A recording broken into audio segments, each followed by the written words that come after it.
السلام عليكم خوتي خواتاتي، كي دايرين؟ نتمنى تكونوا بخير وعلى خير. قبل ما نبداو ما تنساوش تصلوا على النبي عليه افضل الصلاه والسلام. اليوم جبت لكم مجموعه من الاخبار سخونه وغادي نهضروا فيها بكل وضوح. غادي نشارك معكم تفاصيل مثيره على حكيم زياش اللي خرج بتصريحات ناريه على غالاتا سراي.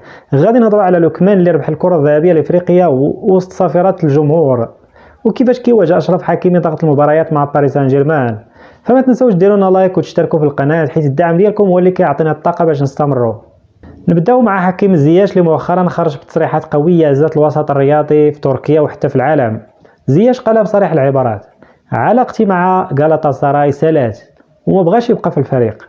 هادشي جا في واحد الحوار ديالو مع الصحافه التركيه، مع صحفي تركي اللي سول زياش على السبب ديال غيابه على المباريات. الجواب كان صادم من زياش. النادي والمدرب وكان بروك تعاملوا معاه بطريقه ماشي احترافيه، هادشي اللي قال.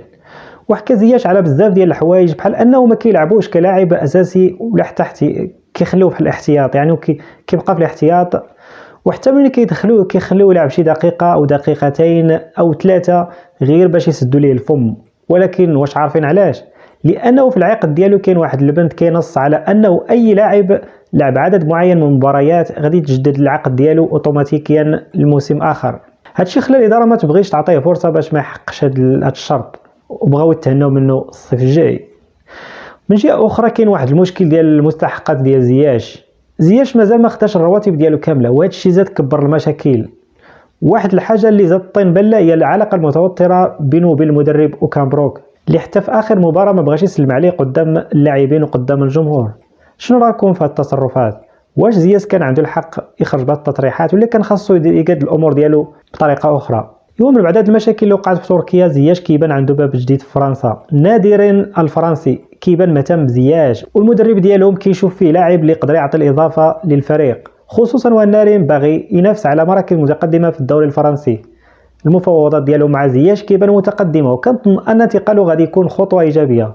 فرنسا غادي تكون فرصه جديده باش يبين على المستوى ديالو الحقيقي ويخرج من المشاكل اللي عاشها في تركيا.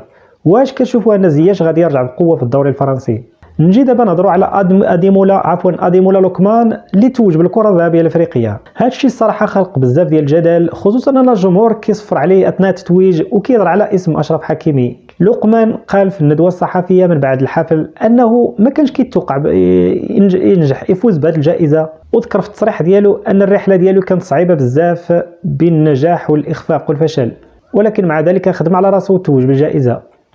بالنسبه للتصفيرات وترديد اسم حكيمي، لوكمان تعامل معه وقف بطريقه ذكيه وقال هذه مجرد مشاعر ديال الجمهور وانا مركز على الاهداف ديالي والتدريب ديالي وخدمتي، هادشي اللي قال. ولكن بصراحه واش ما كيستاهلوش لاعبين بحال حكيمي وايوب الكعبي او حتى ابراهيم دياز او حتى بونو الجائزه اكثر من لقمان او لوكمان؟ كل واحد فينا عنده رايه، ولكن اللي اكيد هو ان المنافسه كانت قويه. نجيو دابا نهضروا على اشرف حكيمي، واحد اللاعب اللي ما كيتوقفش على اللاعب سواء مع باريس سان جيرمان ولا حتى مع المنتخب. المدرب لويس انريكي قال مؤخرا انه كيبغي يعطي الحكيمي الراحه، ولكن هادشي صعيب بسبب ضغط المباريات. لويس انريكي اعترف بان حكيمي لاعب كبير وما يقدرش يتخلى عليه، ولكن كثره المباريات كتعرض اي لاعب للاصابات. وحتى بيب غوارديولا مدرب مانشستر سيتي قال نفس النقطه في واحد التصريح، وقال ان اللعب المستمر بالراحه كان السبب في الاصابه ديال رودري في الرباط الصليبي. اذا خاص حكيمي ياخذ الوقت ديالو باش يرتاح شويه، خصوصا ان المنتخب المغربي غادي يكون محتاج بزاف في كاس افريقيا اللي غادي ينظم في بلادنا في الاشهر الجايه وفي العام الجاي ان شاء الله. المهم ندعيو مع الله يحفظهم من الاصابات. دابا خلينا نوضح لكم واحد النقطه مهمه على الراحه ديال اللاعبين. اللاعب متواصل بلا توقف بحال اللي كيوقع مع حكيمي كيدير ضغط كبير على الجسم ديال اللاعب، وهذا كيعرضوا الاصابات اللي تقدر تكون خطيره. شفنا رودري ديال مانشستر سيتي اللي تصاب في الرباط الصليبي وغوارديولا قالها بوضوح، السبب هو كثره المباراه بلا فتره راحه كافيه. هادشي اللي قال. الفرق الكبيره خاصها تعطي الاولويه لصحه اللاعبين، لان الراحه ماشي ضعف، بالعكس هي استراتيجيه باش اللاعب يبقى في المستوى العالي ويتجنب الاصابات. شنو رايكم في هذا الموضوع؟ واش الفرق خاصها تبدل الطريقه ديالها في التعامل مع اللاعبين؟ الى هنا نكون قد وصلنا لنهايه الفيديو. ما تنسوش تخليوا لنا رايكم في التعليقات وتدعمونا بالاعجاب والاشتراك. نتلاقاو في الفيديو الجاي ان شاء الله، والسلام عليكم ورحمه الله وبركاته.